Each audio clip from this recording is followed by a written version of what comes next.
Paano po ba kayong maging lola? Spoiler ako. Talagang lola yung una kong tinanong Oo. kasi sobrang attached na attached, sobrang love na love niyo si Ellie. Yes, oo. Siya ngayon yung nagbibigay sa akin ng aliw. Kasi bata di ba? Tapos yung apo ko pa, napaka-arte. Oo, ang daming bracelets. Ang daming burloloy, ring, bracelets, hikaw, tsaka Lipstick? nagli-lipstick. So okay lang po sa inyo yun? Nag-lipstick siya? Oo.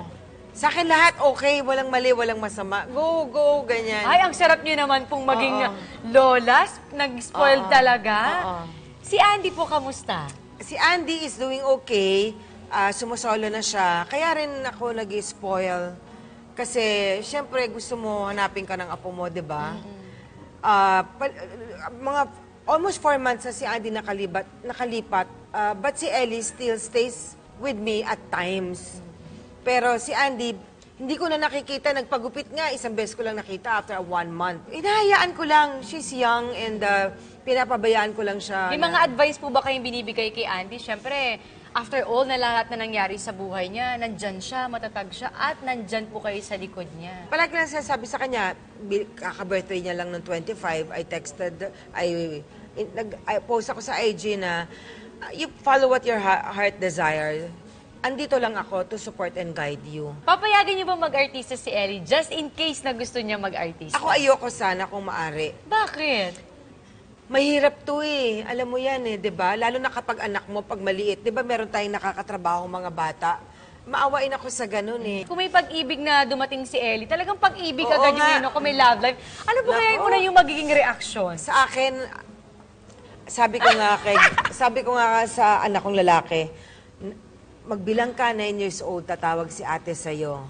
Can you go to Ellie? Because she doesn't answer my call, my text.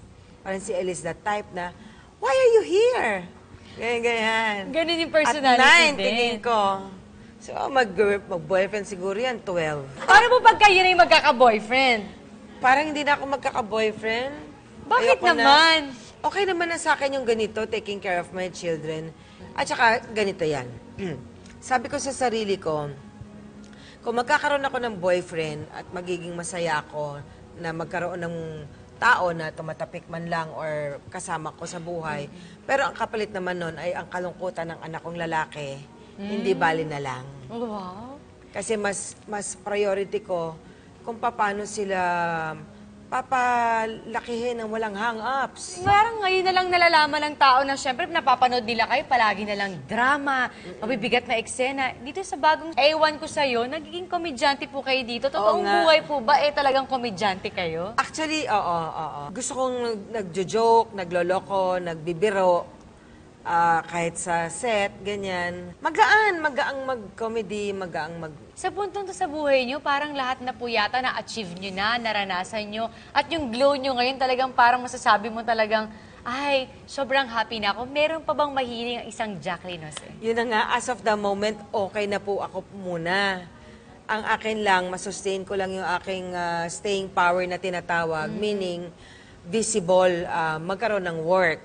Basta't may work lang ako, okay na ako. May pamdor, may work.